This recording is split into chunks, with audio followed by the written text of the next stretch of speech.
Hola a todos, bienvenidos a este nuevo video donde abordaremos los temas de almacenamiento, bombeo y desinfección en las plantas de tratamiento y recirculación de las fincas bananeras. Arranquemos primero con el tema de almacenamiento o reservorio. Vamos a ver estos temas muy someramente, no vamos a profundizar mucho en ellos, simplemente vamos a dar las consideraciones operativas que creemos que deben tener esos sistemas. Primero, para el tema de almacenamiento, debemos garantizar un tanque en la finca o un reservorio con el fin de almacenar el agua en dos casos, en dos situaciones diferentes. En la primera, en la operación normal de la planta de tratamiento o en el empaque de la finca. En el cual el almacenamiento reservorio deberá abastecer el proceso de lavado de fruta mientras éste se esté ejecutando.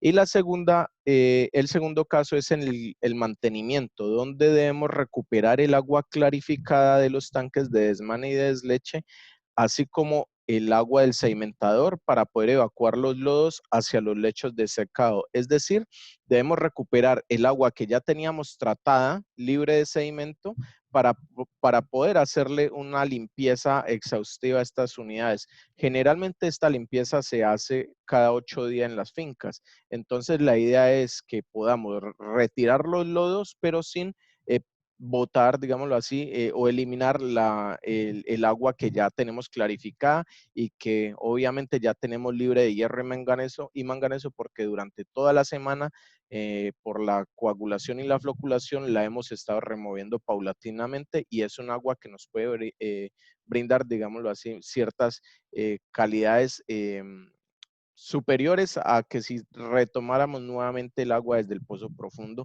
o desde una fuente superficial. Entonces es mejor recuperar agua que cada 8 días estarla cambiando del todo. Para esos dos casos es que necesitamos el almacenamiento o reservorio. Recomendaciones, ¿cierto? Que damos nosotros desde nuestra área. Que la capacidad de cada reservorio sea del 110% del volumen total de agua en todo el sistema. Es decir, hay que hacer una suma entre los tanques de lavado de fruta, el sedimentador y las estaciones de bombeo. ¿Por qué este 110%? Porque esto me asegura de que tengo la capacidad de almacenar un poco más del agua total que tengo en mi finca en todas las unidades, con el fin de tener, digámoslo así, un plus en el momento en que lo requeramos. Una protección, perdón, una recomendación más y yo creo que es una de las más importantes, es que la protección de esos reservorios sea total. Nosotros recomendamos normalmente que estos reservorios tengan cubiertas, cerramiento perimetral para evitar el ingreso de aguas lluvias y la fumigación aérea y los animales silvestres que están en nuestra finca, incluso los animales domésticos también, evitar su ingreso para que no se nos vaya a contaminar el agua con sus heces o de pronto que un animal de estos muera al interior del tanque o reservorio y nos genere contaminación del agua. Entonces, yo creo que es como la recomendación más importante que podemos darle en este caso. En la mayoría de fincas, obviamente, estas situaciones no se cumplen, pero la invitación es a que los grupos empresariales o si son fincas independientes, hagan un presupuesto, ¿cierto?, para el año siguiente para construir un reservorio con las condiciones adecuadas que garanticen la inocuidad del agua que tenemos procesando. ¿Listo? Entonces, como las dos recomendaciones más grandes que tenemos por darles. Veamos rápidamente las recomendaciones acerca del bombeo. Primero, debe ser un sistema calculado. ¿Con qué fin? Con el fin de no sobredimensionar o subdimensionar la potencia y el caudal entregado por la bomba. ¿Qué es eso? En ocasiones hemos visto en varias fincas que la potencia de la bomba fue sobredimensionada y gasta más energía, ¿cierto? De la que realmente necesitáramos para el caudal de diseño de la planta.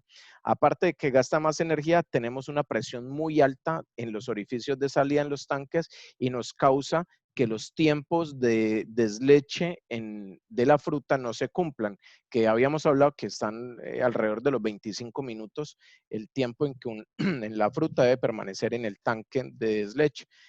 Si el caudal de la bomba es demasiado alto, o sea que si la bomba está sobredimensionada, es contraproducente para el tiempo de desleche. Segundo, el control del caudal. Cuando sobredimensionamos la bomba, nosotros podemos controlar ese caudal con una línea de retorno al tanque de almacenamiento. Lo hablamos en el video pasado, ¿verdad? Es decir, lo que tenemos aquí en este gráfico, en esta imagen de la derecha, es una bomba que está instalada afuera del reservorio del tanque de almacenamiento, eleva el agua, la succiona mediante su impulsor o impeller, lo lleva hacia los tanques de lavado de fruta. Cuando el caudal es demasiado alto, le instalamos esta salida de retorno, esta unidad de retorno, ¿cierto? Que no es más que una T con unos nipples y una válvula que me regula el caudal de retorno y por consiguiente me baja el caudal, me disminuye el caudal que va hacia los tanques de desmane y desleche.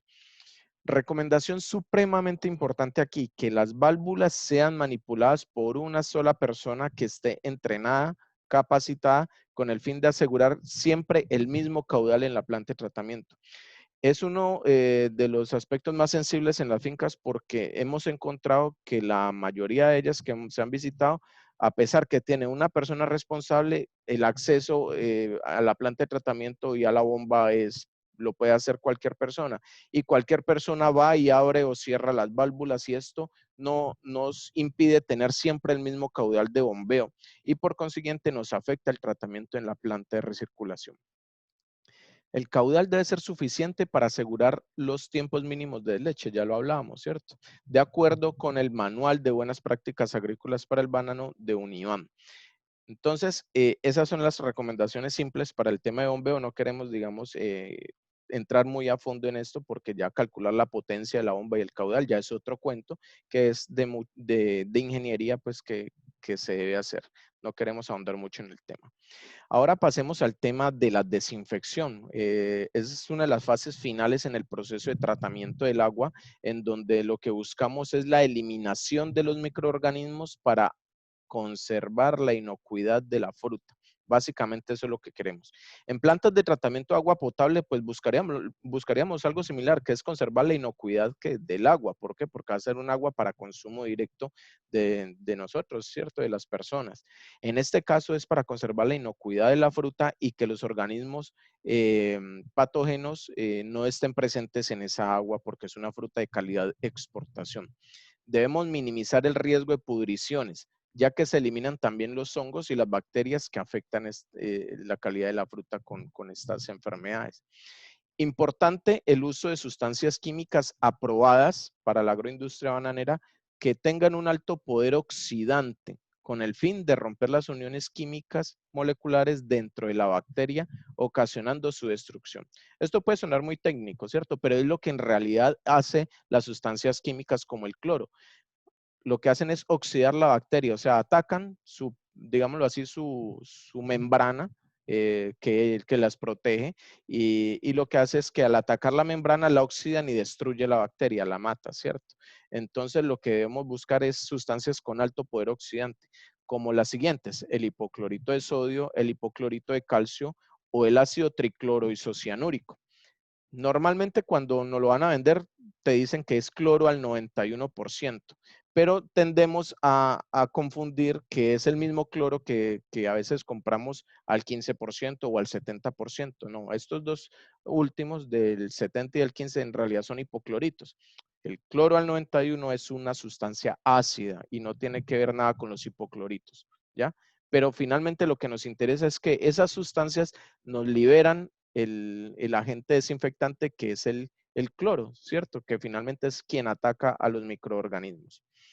¿Cuál es nuestra meta? Nuestra meta es llegar a 0 coliformes totales por cada 100 mililitros y 0 E. coli o Escherichia coli, que es una de las bacterias más patógenas que hay, por cada 100 mililitros. Esa es nuestra meta. Prácticamente la norma de calidad de agua nos exige que debe haber 0 microorganismos patógenos presentes en el agua.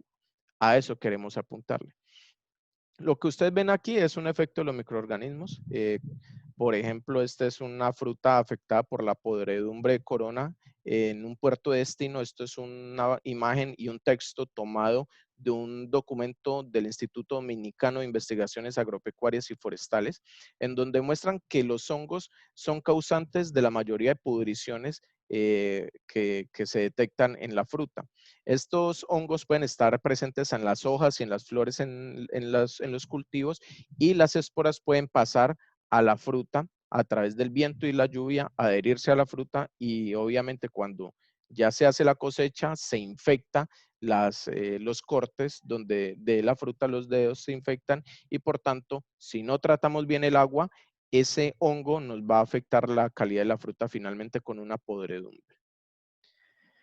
Un efecto de los microorganismos es que son patógenos, ¿cierto? Cuando decimos que son patógenos es que causan enfermedades. Y el ejemplo más, o mejor dicho, la bacteria que más criticidad tenemos nosotros es la E. coli, la Escherichia coli, la que nombramos ahorita. ¿Por qué? Porque nos afecta la calidad microbiológica del agua y de la fruta. Si es un organismo patógeno, es un indicador de que algo contaminante está llegando al agua. Y en el caso de la E. coli, se trata de contaminación fecal, o sea, heces de animales de sangre caliente, ¿cierto? Pueden ser heces humanas o heces de animales domésticos que llegan a la fruta por X o Y vía, ¿cierto? X o Y razón, llegaron allá, se reproducen y finalmente causan la contaminación. Si esa agua es ingerida por una persona, o si esa fruta llegó contaminada con E. coli y fue manipulada y llegó por X o Y razón a ingerirse la E. coli, me causan problemas graves de salud a las personas, ¿listo? Entonces lo que buscamos es que estos microorganismos sean destruidos por medio de la desinfección. ¿Qué es la residualidad? Nosotros buscamos que cuando apliquemos cloro sea suficiente para que primero se desinfecte el agua, o sea, ataque las bacterias, los virus, los protozoos, etcétera, microorganismos, y oxide el resto de la materia orgánica que hay presente. Entonces, cuando aplicamos ese cloro, finalmente ocurren esas reacciones químicas y me queda un residual de cloro, o sea, un remanente, digámoslo así, que quedó, que sobró de toda la reacción química. Y a ese sobrante es lo que le llamamos cloro residual libre o residual del desinfectante utilizado.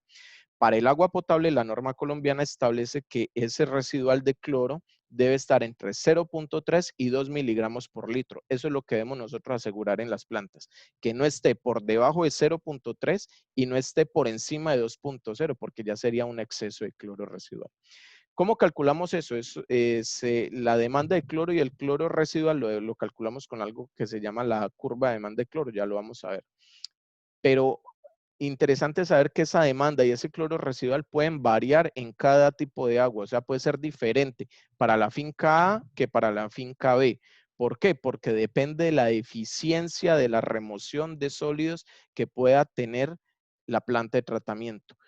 Entre más seamos eficientes removiendo los sólidos, o sea, el FLOC que nos generamos, entre más eficientes seamos, menor va a ser la cantidad de cloro que gastemos y por tanto más eficiencia en la desinfección, porque concentramos el cloro atacando solamente los microorganismos y no lo gastamos reaccionando con la materia orgánica que está disuelta en el agua, ¿ya? De ahí la importancia de asegurar una buena operación de la planta de tratamiento y recirculación. Importante tener en cuenta, yo le estamos diciendo, remover los sólidos para que el cloro sea de un consumo bajo. ¿Por qué? Ya lo dijimos. Si tenemos mucha materia orgánica, esa materia orgánica reacciona con el cloro, lo gasta, lo perdemos y finalmente lo que queda para las bacterias va a ser muy poco. Si la planta de tratamiento tiene deficiente operación o infraestructura, las demandas de cloro serán altas, afectando los costos y la inocuidad de la fruta. Medir la residualidad periódicamente nos permite controlar la cantidad de cloro que siempre apliquemos en la planta. Entonces, necesitamos tener un sistema de medición, en este caso el cloro residual, que es lo que más utilizamos en las fincas. Debemos lograr la meta microbiológica mediante la adecuada remoción de flux y una buena desinfección. Ya lo habíamos comentado. Esa meta microbiológica la tenemos que medir y asegurar lo que hablamos ahorita, cero coliformes fecalis y cero E. coli. Ya habíamos hablado sobre cómo se obtiene la demanda de cloro mediante una curva de demanda de cloro que se hace empíricamente.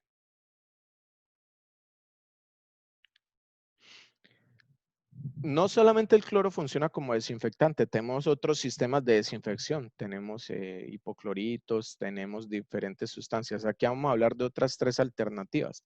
Primero, el ozono. Segundo, el peróxido de hidrógeno o agua oxigenada, como se conoce comercialmente. Y tercero, la luz ultravioleta. Existen en el mercado otras sustancias también a base de yodo, pero no son muy utilizadas, no son tan comerciales, digámoslo así, u otras sustancias que no son tan de nuestro interés. Entre las alternativas como el ozono, tenemos esta máquina que ustedes ven aquí en la imagen del centro, donde vemos un equipo de acero inoxidable con un tanque que dice ozono. ¿Qué hace eso básicamente? Eh, Toma aire atmosférico, lo comprime, ¿cierto? Y lo hace pasar a través de una corriente eléctrica denominada efecto corona. Y en ese efecto corona, el oxígeno, ¿cierto? Se parte la molécula y reacciona con otra unidad de oxígeno por ahí flotando y me genera una reacción de O3, o sea, se me adicionan 3 moléculas de oxígeno en una sola molécula final. Y eso se denomina ozono, y ese ozono tiene un poder oxidante mucho mayor que el mismo oxígeno. Todos sabemos que el oxígeno que respiramos puede ser oxidante, ¿cierto? Me oxida una manzana, me oxida una fruta que esté sin la cáscara fácilmente. Pero el ozono tiene un poder de oxidación mucho mayor que me permite eliminar casi todas las bacterias y microorganismos presentes en el agua. Eso mismo hace el peróxido de hidrógeno, pero ya es una sustancia líquida. El peróxido de hidrógeno o agua oxigenada tiene un poder oxidante tan alto que es muy peligroso manejarlo, ¿cierto? Por ejemplo, aquí tenemos la canequita del peróxido de hidrógeno con los rótulos de un agente oxidante fuerte, que es el de amarillo, y un agente corrosivo, que es el rótulo blanco y negro. Entonces es bastante delicado manejarlo, pero obviamente con una muy buena operación se puede aplicar. La luz ultravioleta finalmente también es uno de los métodos más eficientes para eliminar virus, bacterias y otros microorganismos presentes en el agua. Aquí vemos una foto que actualmente se están manejando con el tema de COVID. Meten lámparas ultravioleta en salas de cirugía o en habitaciones para desinfectar. Nosotros hacemos esto mismo, pero ¿qué pasa? Hacemos fluir agua dentro de un vaso que contiene una lámpara ultravioleta. La radiación ultravioleta rompe y daña la molécula, perdón, la bacteria o los virus o los protozoos los daña y los inactiva. No decimos que los destruye como el cloro, ¿cierto? Que ataca la membrana, no, esta los inactiva porque la radiación ultravioleta es tan potente que afecta su ADN, digámoslo así, y finalmente el virus o la bacteria queda, pues no, queda sin efecto colateral para reproducirse. Consideraciones operativas. Primero, asegurar que todo el flux sedimente, ya hablamos de eso, ¿cierto? Porque podemos reaccionar químicamente el cloro con la materia orgánica formando trialometanos. Los hipocloritos pueden ser líquidos o sólidos. Si compramos hipocloritos en pasta, recomendamos partirlo en 4 partes para que tenga mayor área de contacto con el agua. El cloro al 91 es un ácido. Como es un ácido, me puede llevar a un descenso del pH, ¿cierto? Para que lo tengamos en cuenta. Algo bueno del cloro al 91 o ácido tricloro isocianúrico es que es más estable en el agua y no se volatiliza tan rápido como el hipoclorito. El hipoclorito con una temperatura ambiental alta se volatiliza rápidamente desde el tanque. Este ácido tricloro isocianúrico tiene un efecto de que se dura más tiempo estable en el agua. Los hipocloritos generalmente aumentan el pH. Entonces aquí ya tenemos 2 sustancias que me mueven el pH. El ácido tricloro isocianúrico o cloro al 91 me lo baja y los hipocloritos lo aumentan. Entonces, normalmente en piscinas juegan con ellos dos. Cuando cuando el pH está muy elevado, simplemente cambian el cloro y le aplican cloro al 91 para descenderlo. O cuando el pH se baja mucho, simplemente se aplica hipoclorito, se cambia el cloro a hipoclorito y el hipoclorito eleva el pH y lo mantienen estabilizando con esas 2 sustancias. Esto como para que lo tengan en cuenta. Apliquen con bombas dosificadoras, ya hablamos de eso. Generan un caudal y presión constante. Definan responsables y que verifiquen diariamente la dosificación y midan cloro residual.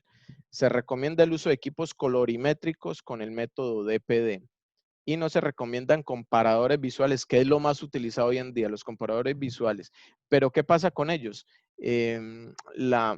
digámoslo así, que la agudeza visual entre las personas varía y para lo que es una persona, un azul muy tenue, para otra persona puede ser un azul no tan tenue. Entonces, cuando van a comparar visualmente, los valores le dan diferente. A ti te puede dar 1.2 y a mí me puede dar 1 y a otra persona le puede dar 1.3 miligramos por litro de cloro. Entonces, no recomiendo esos comparadores visuales, aunque son los más comunes en el mercado. ¿Qué recomiendo? Utilizar equipos colorimétricos, ¿cierto? Pero ¿qué hay que hacer? Hay que hacer una evaluación técnica y económica para poderlos comprar. Aquí tienen esta pantalla, no quiero hacer, digámoslo así, propaganda a ninguno de ellos, simplemente es comparar que hay unos de muy buena calidad, muy costosos, cuando hay unos muy económicos, pero la calidad no es tan buena y la confiabilidad tampoco, listo. Bueno, hasta aquí quería trabajar con ustedes el manejo de la planta de tratamiento y recirculación en cuanto a reservorio, bombeo y desinfección. Entonces los espero en el siguiente video que vamos a hablar acerca del manejo de los lodos. No olviden llenar la evaluación, diligenciar la evaluación. Muchísimas gracias por tu tiempo.